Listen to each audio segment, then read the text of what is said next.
ini terjadi di sebuah desa yang bernama Kota. Seorang polisi yang bernama Sahul Hasan dengan pangkat inspektur pertama beserta istrinya datang ke kota dengan menggunakan mobil. Mereka asik berbicara di dalam mobil dan ketika akan melewati sebuah jembatan, tiba-tiba muncul pemuda di depan mobil yang mereka kendarai. Sahul memarahi pemuda tersebut. Ketika pemuda itu menghampiri mobil, ia berkata bahwa ia belum makan selama 2 hari. Sahul menghela nafas, mengeluarkan uang dari saku bajunya dan memberikan kepada pemuda tersebut. Cerita berpindah kepada pedagang makanan dan minuman bernama Kalikuti. Kalikuti sedang menggoreng makanan sambil mengomel kepada kucingnya yang sedari tadi ribut, padahal kucing tersebut baru saja minum susu. Sahul meminta istrinya untuk tetap menunggu di mobil. Ia akan membeli makanan untuk dibawa pulang. Kalikuti langsung menebak jika laki-laki tersebut adalah polisi dan mengatakan bahwa ia telah bertemu dengan polisi sepanjang hidupnya. Ketika akan pergi, Sahul bertanya kepada Kalikuti, siapa Kanan Bai? Tidak tahu, katanya pada Sahul. Cerita kemudian berlanjut ketika mereka sampai di rumah. Mereka baru saja selesai makan malam. Ketika terdengar suara pintu yang diketuk, Sahul beranjak untuk membukakan pintu. Ternyata di luar terdapat beberapa orang wanita yang datang untuk bertemu Sahul. Tara mewakili yang lainnya untuk memperkenalkan diri dan dipersilahkan masuk. Akhirnya mereka pun duduk. Tara mulai berbicara mengenai tujuan mereka datang. Tara memperkenalkan diri sebagai seorang pemilik toko buku dan sukarelawan di pusat rehabilitasi Kripa. Pusat rehabilitasi tersebut dipimpin oleh seorang suster. Kemudian Tara menunjukkan beberapa foto pemuda yang keadaannya sangat menyedihkan akibat kecanduan barang haram. Sedangkan di pusat rehabilitasi Kripa, di sana banyak orang-orang yang melakukan rehabilitasi. Barang haram sudah merusak masa depan mereka, tatapan mata yang kosong dan tidak memiliki semangat hidup. Satu-satunya kartel barang haram yang ada di kota yang berada di bawah pimpinan Kanan Bai. Sahul sudah mengetahui hal itu ketika akan dipindahkan ke kota. Tara berharap Sahul dapat mengatasi permasalahan ini. Tara dan teman-temannya sudah berusaha semaksimal mungkin untuk mengatasi permasalahan yang muncul di pusat rehabilitasi Kripa. Suster berharap Sahul akan dapat menyelesaikan masalah ini. Dan ia berkata, ini adalah tugasku sebagai seorang polisi. Sahul yang saat itu sedang membaca berkas menghentikan kegiatannya dan bertanya, apakah kamu Tony? Iya pak, dan saya Janardanan pak. Polisi di belakang Tony berbicara. Sahul meminta berkas yang dibawa oleh Janardanan. Ternyata berkas itu berisi nama-nama orang yang sering membuat masalah di kota. Ini adalah laporan orang yang diminta Sahul sebelum ia datang ke kota. Ada beberapa orang yang belum memberikan tanda tangan yaitu Pilan, Erilan, Rock, Obal, Monyet, Roni, Poli. Sahul bertanya kepada Tony apa alasannya. Tony dan Janardanan saling tatap. Mereka bingung untuk menjawab pertanyaan Sahul. Mereka adalah Kanan Bai dan tim K-nya. Janardanan mulai menjelaskan kepada Sahul bahwa Kanan Bai meminta mereka datang ke kasinonya. Tony juga mengatakan bahwa kepala polisi sebelumnya bahkan datang menemui Kanan Bai dan tunduk pada Kanan Bai. Di kantor polisi, Sahul berdiskusi dengan Tony. Sahul mengajak mereka untuk menemui Kanan Bai. Sesampainya di kasino milik Kanan Bai, Sahul memerintahkan beberapa anak buahnya untuk menunggu di depan. Sedangkan Sahul, Tony, dan Janardanan masuk ke dalam kasino. Di dalam kantornya, Kanan Bai menerima telepon dari adik iparnya yang bernama Gino. Ia sedang berada di sebuah restoran. Gino dengan hati yang bahagia memberitahu bahwa ia bertemu dengan gadis yang ia sukai, namanya Ritu Raffi, dan panggilannya Ponu. Kanan Bai menghela napas kemudian mengatakan, bukan urusanku untuk selalu mengurusi masalahmu. Di saat bersamaan anak buah Kanan Bai datang memberitahu kabar kedatangan polisi. Mereka memasuki ruangan Kanan Bai. Sahul menolak ketika ditawari rokok oleh Kanan Bai dan berkata, jadi ini adalah tim K yang kejam. Ah, itu hanya isu, Anda salah tuan. Bahkan mereka ini takut ketika melihat darah.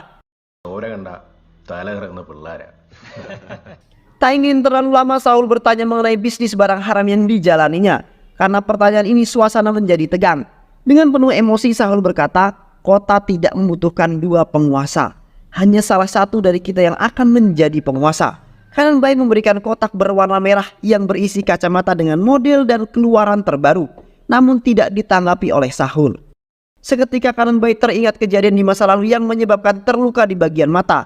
Ekspresinya berubah. Perubahan itu terlihat oleh Sahul. Mulai tersulut emosi, Sahul menodongkan senjatanya kepada Kanan Bai. Ketika anak buahnya Kanan Bai menegur agar Sahul berbicara dengan sopan kepada bosnya. Masih dengan sikap santai, Kanan Bai mengatakan ia mengetahui semua tentang istri Sahul yang sedang hamil. Dengan emosi Kanan Bai menendang meja. Sahul terjatuh di atas meja. Kanan Bai mengancam dan mengeluarkan hasil pemeriksaan dokter. Sahul tertunduk lemas memandangi hasil pemeriksaan istrinya. Setelah kejadian itu, Sahul mulai minum minuman keras di klub. Melihat itu, Tony memberikan nasihat dan mengajak Sahul pergi ke suatu tempat. Akhirnya mereka meninggalkan restoran, pergi ke pinggir desa dan berhenti di kedai teh milik Kalu Putih. Tony memberitahu jika Kalu Putih adalah ibu Kanan Bai. Ia diusir oleh Kanan Bai karena tidak akur dengan istrinya. Tony mengajak Sahul untuk berkeliling. Akhirnya Tony bercerita dan kembali mengenang masa lalu ketika Raju masih menguasai kota. അന്നീ കൊത്ത ഭരിച്ചിരുന്നത് രാജുവായിരുന്നു. രാജുവും കണ്ണനും ചൈൽഡ്ഹുഡ് ഫ്രണ്ട്സാ. Ada sekelompok orang yang mengedarkan barang haram di kota dan hal itu tidak disukai oleh Raju. Toko bunga hanya dijadikan kamuflase untuk berdagang barang haram. Kemudian di Madras, sebuah keluarga sedang berduka akibat meninggalnya salah satu anggota keluarga mereka yang dibunuh oleh Raju. Raju menjadi satu-satunya penguasa di kota dengan kekayaan yang melimpah. If you work hard, you will get first class. Saat menghadiri karnaval kota, Raju bertemu dengan Tara, seorang gadis manis yang memikat hatinya. Tara adalah gadis yang memiliki toko buku di kota. Di markas mereka sedang berkumpul. Kanan Bai mengemukakan pikirannya untuk memperluas kekuasaan dan berdagang barang haram seperti ranjit. Barang haram adalah sesuatu yang dilarang di kota oleh Raju karena trauma yang dialami Tara saat adiknya meninggal karena barang itu. Raju melakukan apapun untuk Tara. Akan tetapi rasa kecewalah yang Tara berikan kepada Raju. Saat Raju tahu Tara menjalin hubungan dengan laki-laki lain, Raju larut dalam kesedihannya dengan meminum minuman keras dan tidak melakukan apa-apa. Ini mengakibatkan teman-temannya satu persatu meninggalkan dirinya. Disinilah Kanan Bai mulai mengenal barang haram, berteman dengan Janit dan bertemu dengan Manju yang kemudian menjadi istrinya. Manju. Kanan Bai pergi membawa paket barang haram melewati terowongan. Ternyata Raju sudah menunggunya di sana. Perkelahian terjadi dan tidak dapat dihindari. Disinilah Kanan Bai mendapatkan luka di pelipis kanannya. Ibu Raju memintanya untuk pergi dari kota. Di tengah-tengah kesendiriannya dan hujan deras, Raju memilih pergi dari kota. Tidak ada yang tahu keberadaan Raju. Hingga suatu hari Sahul memerintahkan kepada Tony untuk mencari keberadaan Raju. Sahul akan mempertemukan Raju dengan Kanan Bai kembali sebagai lawan.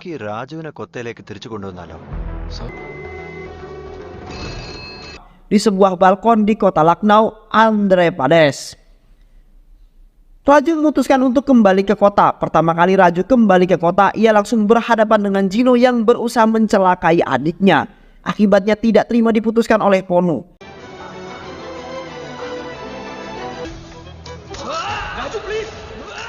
Gino tewas dengan mengenaskan di tengah-tengah pasar. Hal ini menimbulkan kemarahan Manju, kakaknya Gino.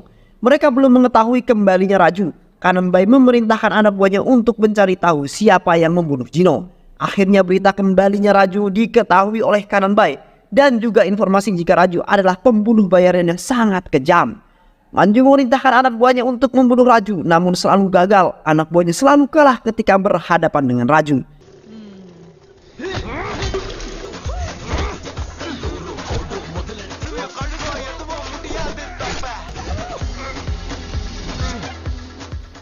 Siang hari di lapangan sepak bola saat Raju sedang menonton pertandingan, Kanan Bai datang mengajak Raju ikut bermain. Kemudian mereka mengenang masa lalu dan berbincang sambil minum minuman keras di hotel tempat Raju menginap. Ini hanyalah sebuah strategi Kanan Bai untuk membunuh Raju. Copper Leslie menyamar menjadi OB agar bisa masuk ke kamar Raju dan berusaha membunuhnya.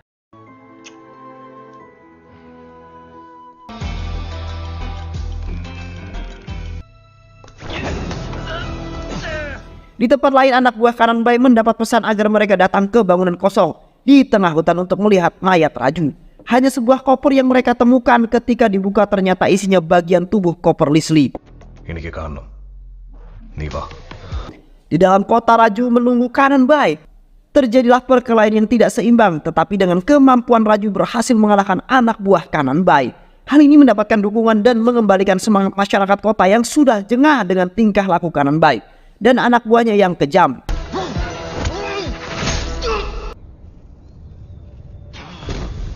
Kanan Bai yang emosi maju untuk menyerang Raju, namun dihalangi oleh anak buahnya dan dibawa pergi dari sana. Selama beberapa hari Kanan Bai menghilang tanpa kabar. Raju datang mengunjungi rumah ayahnya, mereka berbincang dan Raju mendapatkan informasi mengenai Tara yang belum menikah dan selalu datang merawat ibunya Raju ketika sakit. Malam harinya Raju datang menemui Tara di rumahnya dan mengundang untuk datang ke acara ulang tahun Ponu. Akan tetapi ia mendapati Tara yang terluka akibat tusukan pisau oleh Kanan Bai. Di sebuah pelabuhan, jasad ayahnya Raju tergantung di galadak kapal. Hal ini kemudian menimbulkan kesedihan bagi Raju. Tony merasa bersalah kepada Raju dan ia marah kepada Sahul karena idenya sahabatnya harus kehilangan ayahnya. Saat pembakaran jenazah ayah Raju, Kalikuti berjanji akan membawa Kanan Bai untuk Raju. Malam hari Raju mendatangi rumah Kalikuti. Ketika berada di dalam, ada seorang yang memukul Raju hingga tak sadarkan diri. Saat Raju sadar dengan kondisi tangan terikat, Kanan Bai mengatakan, Kalikuti lebih sayang kucingnya daripada kita berdua. Manju masuk untuk melihat Raju. Di saat inilah rahasia besar Manju terbongkar, bahwa Kanan Bai pun tidak tahu jika Jino adalah anak dari Manju dengan ayah tirinya. Manju terkejut, rahasia yang selama ini ia simpan ada yang mengetahui. Bergegas Manju meninggalkan tempat itu tanpa menghiraukan panggilan Kanan Bai. Polisi datang ke rumah Kalikuti untuk melepaskan Raju. Namun apa yang terjadi? Raju menghilang tanpa jejak. Beberapa minggu kemudian di sebuah kedai kopi, warga masih saja membicarakan hilangnya Raju. Baik polisi maupun Kanan Bai terus mencari keberadaan Raju. Hingga suatu hari Raju kembali datang untuk membalas dendam. Satu persatu anak buah Kanan Bai tewas di tangan Raju. Raju melakukan hal yang sama dengan yang mereka lakukan kepada ayahnya.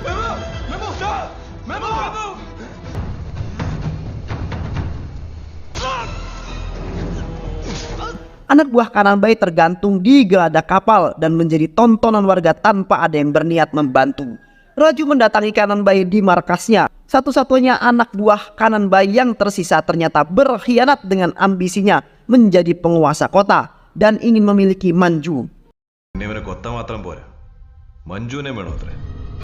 Akan tetapi Kanan Bai tidak terkejut dengan pengkhianatan ini karena ia sudah mengetahuinya. Untuk itu ia sudah membentuk tim K yang baru. Terjadilah perkelahian antara mereka dan dimenangkan oleh Raju.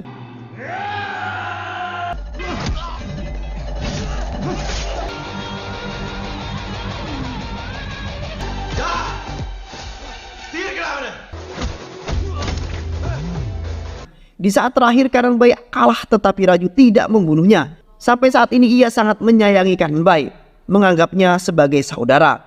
Sonu ternyata adalah putra dari Janit. Ia sudah menunggu lama untuk dapat membalaskan dendamnya. Dan ia adalah penolong Raju saat terluka di rumah Kalikuti. Sonu masuk ke dalam dan menembak Kanan Bai. Kanan Bai tergeletak di lantai dan menghembuskan napas terakhirnya di tangan Sonu. Simla 1998, Raju, Tara dan Ponu hidup bahagia di sebuah perkebunan apel milik Raju. Cerita pun selesai. Banyak pelajaran hidup yang kita dapat dari film ini ya teman-teman. Semoga teman-teman semua terhibur setelah menyimak alur cerita film ini. Terima kasih sudah menyimak video-video LK21 Revive. Semoga sahabat semua terhibur dan sampai bertemu lagi di video-video berikutnya. Wassalamualaikum warahmatullahi wabarakatuh.